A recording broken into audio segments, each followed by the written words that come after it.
Saya Holilur Rohma, NIM 21488111047. Di sini saya akan menjelaskan materi Bahasa Indonesia kelas 3, tema 2, subtema 1.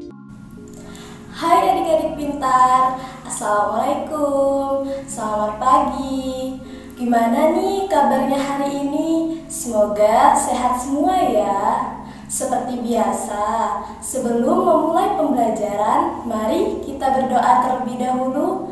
Berdoa mulai. Selesai.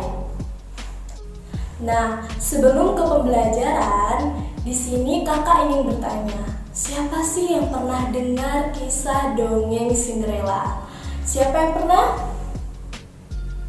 Oh, jadi ada yang pernah dan ada yang belum pernah ya. Nah, kakak ceritain sedikit saja.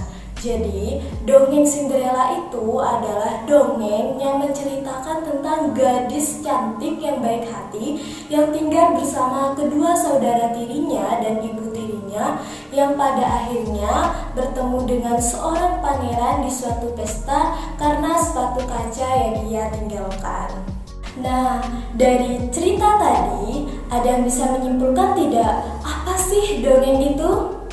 Kenapa? Tidak ada? Baik, jadi di pertemuan kali ini kakak akan menjelaskan mengenai apa sih dongeng itu dan apa saja jenis-jenis dongeng itu, kemudian apa saja unsur-unsur intrinsik yang terdapat di dalam dongeng itu. Simak penjelasan berikut ini ya.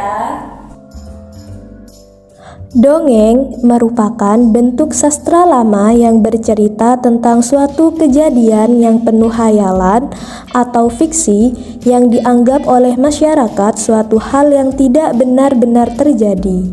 Dongeng berfungsi untuk menyampaikan ajaran moral yang mendidik dan juga menghibur. Jenis-jenis dongeng. Yang pertama, dongeng biasa adalah dongeng yang biasanya menceritakan suka duka dan impian seseorang. Yang kedua, mite merupakan dongeng yang menceritakan hal-hal goib seperti cerita dewa, peri, dan Tuhan. Yang ketiga, dongeng fabel merupakan dongeng tentang binatang yang berbicara atau bertingkah laku seperti manusia. Yang keempat, sage merupakan dongeng tentang kepahlawanan, keperkasaan, atau kesaktian. Dan yang kelima, legenda merupakan dongeng yang menceritakan tentang suatu peristiwa mengenai asal-usul suatu benda atau tempat. Yang keenam, dongeng jenaka adalah cerita yang berkembang dari masyarakat yang bersifat komedi atau lucu. Dan yang terakhir, dongeng parabel adalah dongeng yang isinya mengandung nilai-nilai keagamaan, moral, hingga pendidikan untuk pandangan hidup. Adapun unsur-unsur intrinsik yang terdapat di dalam dongeng. Yang pertama, tema merupakan ide pokok dari cerita. Yang kedua, alur merupakan jalan cerita yang diurutkan berdasarkan sebab akibat atau waktu. Yang ketiga, penokohan merupakan penampilan tokoh dengan pemberian watak dan sifat. Yang keempat, latar merupakan unsur pembentuk cerita yang menunjukkan di mana dan kapan cerita itu terjadi. Dan yang terakhir, amanat merupakan pesan yang ingin disampaikan oleh pengarang kepada pembaca. Nah, jadi apa sih dongeng itu adik-adik? Betul, dongeng adalah bentuk karya sastra lama yang bercerita tentang suatu kejadian yang luar biasa yang dalam hayalan atau fiksi yang dianggap tidak benar-benar terjadi. Kemudian, ada berapa sih jenis-jenis dongeng itu? Ada berapa? Iya, betul. Ada 7.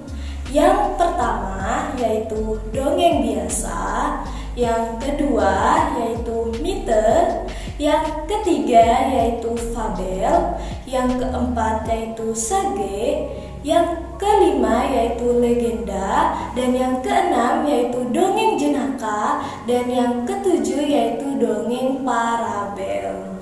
Sampai di sini kalian paham kan adik-adik? Pinter. Supaya kalian makin paham, yuk kita simak video berikut ini yaitu dongeng semut dan belalang. Kemudian kerjakan soalnya. Selamat mengerjakan. Semut dan belalang. Pada siang hari di akhir musim gugur, satu keluarga semut telah bekerja keras sepanjang musim panas untuk mengumpulkan makanan. Kini mereka mengeringkan butiran-butiran gandum yang telah mereka kumpulkan selama musim panas. Saat itu, datang seekor belalang yang kelaparan dengan sebuah biola di tangannya. Ia memohon dengan sangat agar keluarga semut itu memberikan sedikit makan untuk dirinya. Apa? Tidakkah kamu telah mengumpulkan dan menyiapkan makanan untuk musim dingin yang akan datang ini? Selama ini apa saja yang kamu lakukan sepanjang musim panas? Saya tidak punya waktu untuk mengumpulkan makanan. Saya sangat sibuk membuat lagu.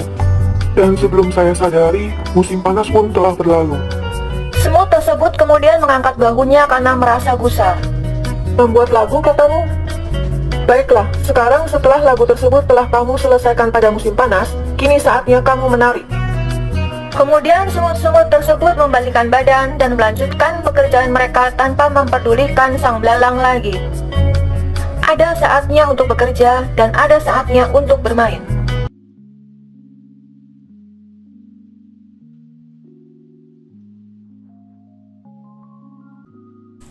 Baik, mungkin itu saja penjelasan dari kakak mengenai apa sih dongeng itu dan apa saja jenis-jenis dongeng itu dan apa saja unsur-unsur intrinsik yang terdapat di dalam dongeng itu. Semoga penjelasan dari kakak tadi bisa bermanfaat bagi kalian. Terima kasih, sampai jumpa. Wassalamualaikum warahmatullahi wabarakatuh.